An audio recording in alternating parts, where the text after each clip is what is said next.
प्रणाम और स्वागत है विश्व शांति दर्शन के मंच पर। चैनल के दृष्टा हैं विश्व शांति के अनुयायी MIT के संस्थापक प्रोफेसर डॉक्टर विश्वनाथ कराड, जो विज्ञान, अध्यात्म और मूल्य आधारित सार्वभौमिक शिक्षा का प्रसार और उसके प्रसार हेतु दृढ़ संकल्प हैं। चैनल का उद्देश्य विज्ञान, शांति और अध्यात्म के वीडियोस द्वारा अमन का संदेश फैलाना है। डॉक्टर विश्वनाथ कराड विगत 4 दशकों से विश्व में शांति की संस्कृति की स्थापना के लिए कार्य कर रहे हैं और उन्होंने अपना ये कार्य जाति, पंथ, नस्ल, धर्म और राष्ट्रों की सीमाओं से परे जाकर किया है। कुछ माह पूर्व ऊटा, अमेरिका में स्थित ब्रिघम यंग यूनिवर्सिटी ने उनके उत्कृष्ट कार्यों के लिए डिलिट की उपाधि से उन्हें सम्मानित किया था। आप देख रहे हैं अपना फेवरेट प्रोग्राम गीतों के बोल बड़े अनमोल। पिछले हफ्ते हमने गुलजार के लिखे फिल्म गुड्डी के गीत पर अध्यात्म की चर्चा शुरू की थी। चर्चा में भाग ले रहे थे डॉक्टर सुनील देवधर और मानसी काटदरे। गीत को एपिसोड के लिए गाया था नीलाक्षी भंडारकर जी ने। आज उसी संवाद को आगे बढ़ाते हैं और ढूंढते हैं गीत के बचे हुए बोलों में अध्यात्म। चर्चा में बाद में आपसे शेयर करूंगा गुलजार के लिखे बच्चों के लिए टीवी सीरियल्स के गीत। आप देख रहे हैं गीतों के बोल बड़े अनमोल।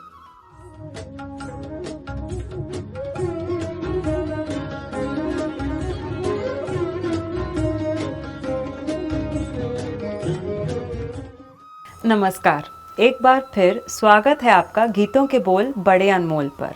आज हम लाए हैं आपके लिए एक बहुत ही प्यारा सा गीत। लेकिन शुरू करने से पहले मैं स्वागत करना चाहूँगी डॉक्टर सुनील देवधर जी का। नमस्ते सुनील जी। नमस्कार मानसी जी, नमस्कार। स्वागत है जी। आप सभी जानते ही हैं कि हमारा प्रोग्राम सुनील जी की पुस्तक बड़े अनमोल गीतों के बोल पर आधारित है। हमारा आज का गीत जो 1971 में रिलीज हुई फिल्म गुड्डी से है, इसी सोच से जुड़ा हुआ है।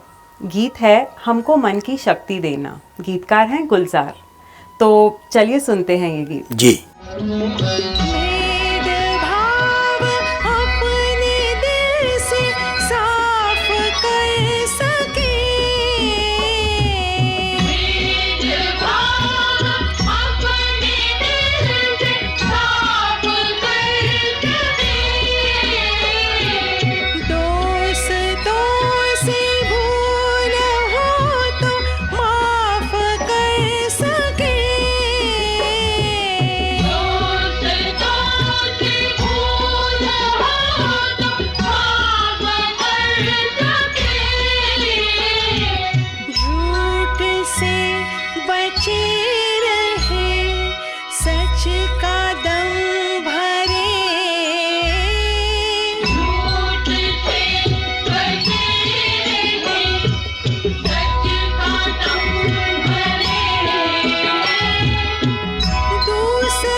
सुनील जी, यहाँ 2 क्वेश्चन थे जी। एक तो जब गीतकार कहते हैं कि भेदभाव अपने दिल से साफ कर सकें, कहना आसान है लेकिन करना, मतलब सबकॉन्शियस लेवल पे हम हर एक चीज़ का रंग, रूप, कल्चर, जात, सब चीज़ों से भेदभाव सबकॉन्शियसली तो करते ही हैं। जी हाँ, जी हाँ। तो उसे कैसे फिर मिटा सकते हैं? प्रश्न तो गंभीर है, क्योंकि बात तो सही है कि एक सामान्य जीवन में हम जिस तरह से जीते हैं, लेकिन मंशा क्या है? अंततः मंशा तो यही है कि मनुष्य होने के नाते हमको क्या करना है। तो हमारा एक वो श्लोक है ना, अयम निजः परो वेति गणना लघुचेतसाम उदार चरिता नाम तो वसुधैव कुटुंबकम। यानी जब हमारे मन में ये भाव आ जाए कि सारी वसुधा, सारी पृथ्वी हमारे कुटुंब की तरह है, तो फिर अगर ये भाव हमारे अंदर आ जाता है, तो फिर जो आपका कहना है कि दैनिक जीवन में हम उस तरह का कर पाना मुश्किल होता है, लेकिन जब ये भाव हमारे अंदर आ जाएगा तब फिर करना आसान होगा। तो पहले तो इस भाव की तरफ आना पड़ेगा, तब वो हमारा करना संभव होगा। और ये जो कहा है कि ये मेरा है, वो तुम्हारा है, ये पराया है, तो इस सब विकार से आगे निकलना पड़ेगा। छोटे दिल से थोड़ा सा ऊपर अपना दिल भी बड़ा करना पड़ेगा।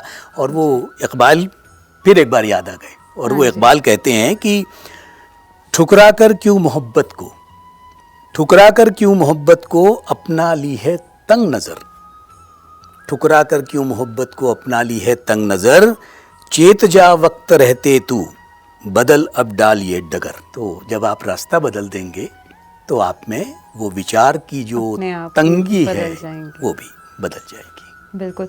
और जो मैं दूसरा प्रश्न पूछना चाहती थी, इन्होंने आगे भी इन्हीं पंक्तियों में जो कहा है जी। कि झूठ के बारे में, कि झूठ से दूर रहो। अगेन सभी ने कभी ना कभी तो एक वाइट लाई, सफ़ेद झूठ तो बोला ही है। जी। तो क्या वो सही है या गलत? कई बार ऐसी परिस्थितियां होती हैं कि उस झूठ को बोलना पड़ता है, और उस झूठ के बोलने के पीछे एक भलाई छुपी होती है, और उस भलाई के लिए अगर वो झूठ बोला जा रहा है तो शायद उस समय वो झूठ ज़्यादा सही है। आपने अभी जो कहा कि अगर उस झूठ में किसी की भलाई हो तो वो शायद सही है, तो इसका एक उदाहरण दे सकते हैं? झूठ की भी बात हो सकती है और भूल की भी बात हो सकती है। शायद इसमें पंक्ति आई भूल भी है है। भूल की बात। दोस्तों से भूल हो, दूसरों से भूल हो तो माफ करना। तो कई बार तो भूल भी करनी चाहिए, ऐसी बात है। मुझे राहत इंदौरी का शेर याद आता है कि वो बड़े तंज में इस बात को करते हैं, बड़े मज़ाहिया ढंग से इस बात को कहते हैं, और वो कहते हैं कि जब भूल की वो सराहना कर रहे हैं, और वो ये कहते हैं कि जवानियों में जवानी को धूल करते हैं, जवानियों में जवानी को धूल करते हैं, और जो लोग भूल नहीं करते वे भूल करते हैं। यानी कि उस भूल का भी एक समय होता है, उसी तरह से एक झूठ का भी समय होता है। वो आपने सुना है ना कि वो गाय भाग रही है, उसके पीछे कसाई दौड़ रहा है, एक व्यक्ति सामने आ जाता है, वो झूठ नहीं बोलता कभी, लेकिन जब वो देखता है कि ये गाय मारी जाएगी तो जब गाय जिस दिशा में गई है उसके विपरीत दिशा को वो बता देता है। तो ऐसा झूठ तो किसी की रक्षा कर रहा है अगर, तो ऐसा झूठ भी सत्य है। बिल्कुल। अगली पंक्तियां सुनते हैं।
यहाँ भी दो चीज़ों पर थोड़ा सा अगर आप अच्छे से समझा सकते हैं। एक तो गीतकार यहाँ किस धर्म की बात कर रहे हैं, और जहाँ वो कहते हैं कि खुद पर हौसला रहे, बदी से ना डरे, तो इसका क्या मतलब है? जितना झूठ से बचा जा सके उतना बेहतर है। और इसीलिए हमारे यहाँ तो महात्मा गांधी ने कहा ना कि ईश्वर ही सत्य है कि बजाय, उन्होंने कहा सत्य ही ईश्वर है। यानी इसमें फ़र्क है। सत्य को तो सभी मानते हैं, और इसलिए झूठ से अगर बच सकते हैं तो सत्य का आधार लेकर बच सकते हैं, क्योंकि सत्य सत्य ही रहता है। वो नूर लखनवी कहते हैं कि सच जरा भी घटे या बढ़े तो सच न रहे। यानी सच इतना खरा है, सच जरा भी घटे या बढ़े तो सच न रहे, झूठ की इंतहा ही नहीं, और एक झूठ को बचाने के लिए 10 झूठ बोलने पड़ते हैं। बिल्कुल। तो सच बोलने की सबसे बड़ी खासियत यह है कि जब आप किसी बात को सच बोलते हो तो आपको नींद अच्छी आती है।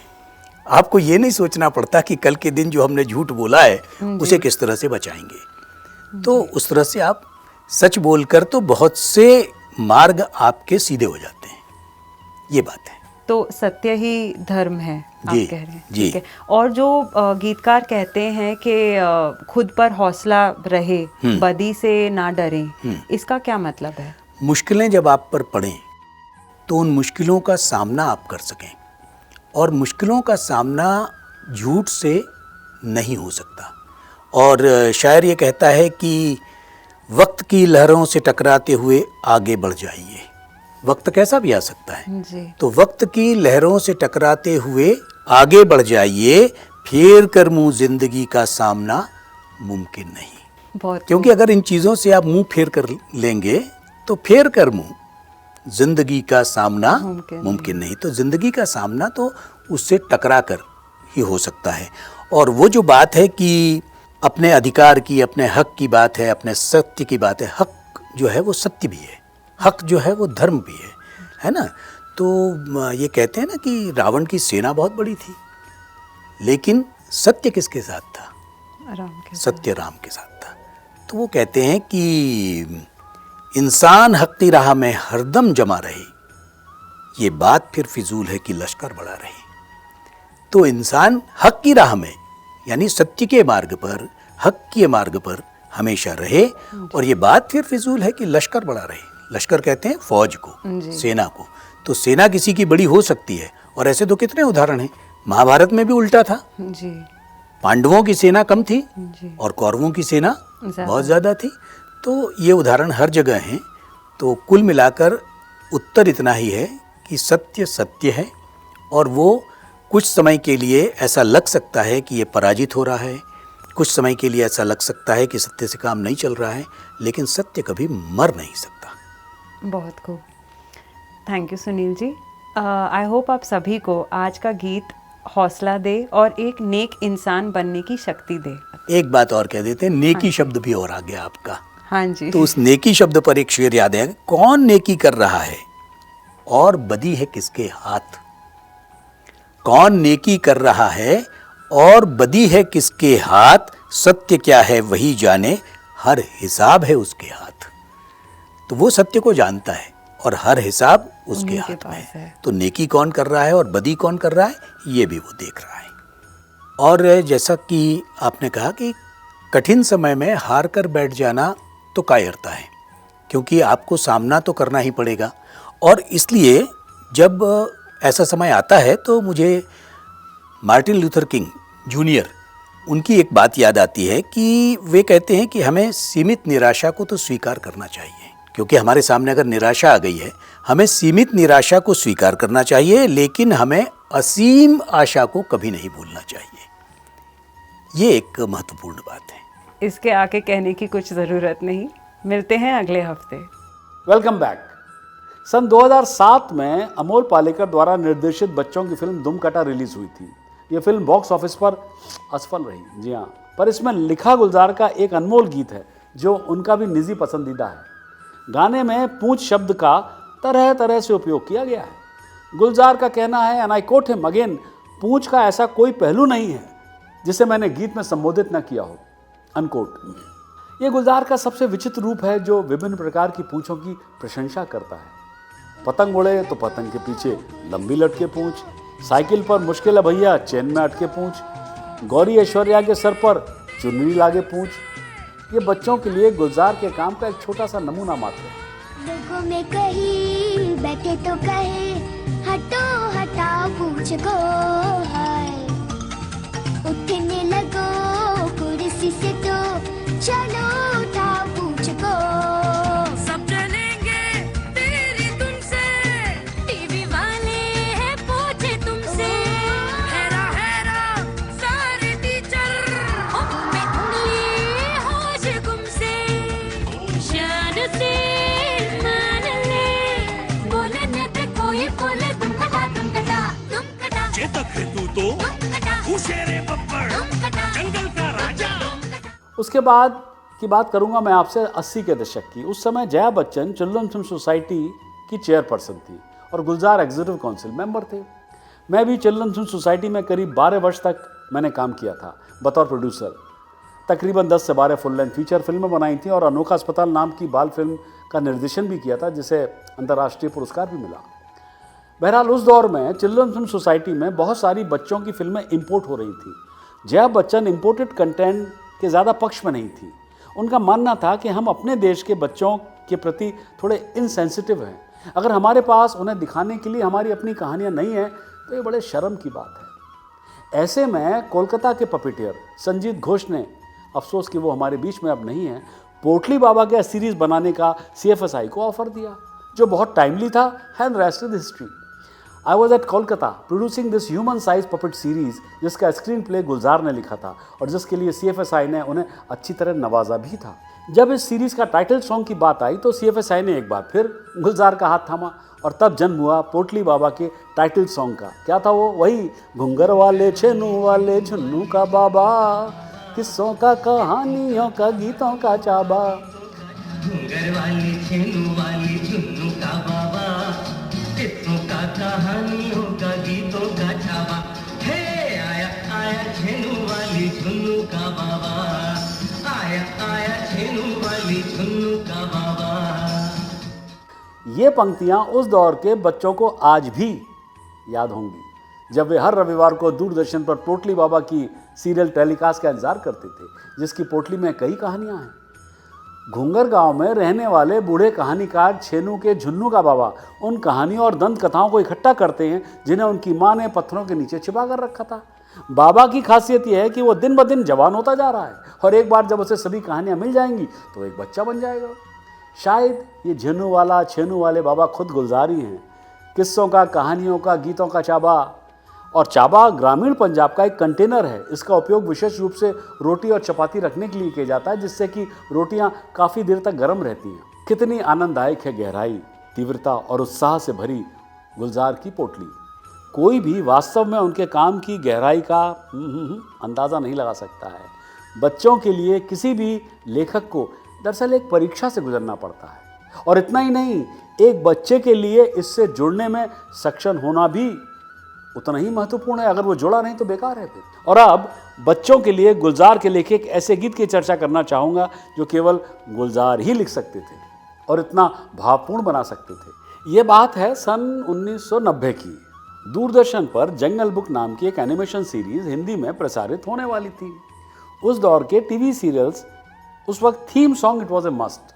हर टीवी सीरियल्स में एक टाइटल सॉन्ग या थीम सॉन्ग होना ज़रूरी था, और तब गुलजार द्वारा लिखा गया टाइटल सॉन्ग जंगल जंगल बात चली है पता चला है, चड्डी पहन के फूल खिला है फूल खिला है, काफ़ी हिट हुआ था ये गाना। पर दूरदर्शन के अधिकारियों ने पहली बार सुनने पर इस गीत को पसंद नहीं किया, रिजेक्ट कर दिया। दूरदर्शन ने गाने के बोल में चड्डी शब्द को मंजूरी नहीं दी। उनका कहना था कि चड्डी की जगह पैंट या लुंगी शब्द का इस्तेमाल कीजिए। है ना बेकार की बात, चड्डी शब्द गंदा लगता है वो बोले। तब गुलजार ने डीडी के अधिकारियों से कहा कि गंदगी उन लोगों के दिमाग में है और कोई समस्या नहीं। गुलजार का मानना था कि ये मोगली की छवि है, जो कि प्रोटैगनिस्ट था, जो बाल कलाकार था उस फिल्म का, वो चड्डी पहने और फूल की तरह ही लगता है। क्योंकि गुलजार को अपनी लेखनी पर पूरी तरह से विश्वास था, इसलिए उन्होंने दूरदर्शन से कहा या तो ये गीत ले लें या फिर वो उन्हें नहीं देंगे, नहीं लिखेंगे। बहरहाल ये गाना बहुत हिट हुआ, ये तो हम सभी जानते हैं, और आज भी इस दौर के सबसे लोकप्रिय गानों में से बच्चों के लिए एक माना जाता है। जंगल जंगल बात चली है पता चला है, अरे चड्डी पहन के फूल खिला है फूल खिला है, अरे चड्डी पहन के फूल खिला है फूल खिला है। तो बस इसी गीत के साथ ही मैं भी आपसे लेता हूँ विदा। उम्मीद है आज का ये एपिसोड आपको पसंद आया होगा। अगर आपने विश्व शांति दर्शन चैनल को अभी तक सब्सक्राइब नहीं किया है तो अवश्य करें, इससे हमारा हौसला और बढ़ेगा। अगली बार ढूंढेंगे अध्यात्म। रविंद्र जैन के लिखे गीत शाम तेरी बंसी पुकारे राधा नाम में। फिल्म है गीत गाता चल। देखते रहिए और जुड़े रहिए विश्व शांति दर्शन के साथ। कृष्ण किसी एक के तो नहीं हैं, उनके दीवाने तो सभी हैं। तो फिर इन पंक्तियों में गीतकार ऐसे क्यों कहते हैं कि मीरा यूं ही बदनाम? रविंद्र जैन ने एनएन सिप्पी को घुंघरू की तरह बसता ही रहा हूँ गीत सुनाकर बहुत प्रभावित किया। 14 जनवरी 1972 के दिन उनके इसी गीत को घुंघरू से बजता ही रहा मोहम्मद रफ़ी ने मुंबई के फिल्म सेंटर स्टूडियो में रिकॉर्ड किया। मीरा को हम आज भी याद कर रहे हैं। कौन कहता है कि मीरा बदनाम हो गई? क्योंकि मीरा ने तो शुरू में ही कह दिया था ना, संतन ढिंग बैठी बैठी लोक लाज खोई। वो तो खुद ही कह दिया था उसने, और इसलिए वो बदनाम नहीं हुई, उसका नाम हुआ।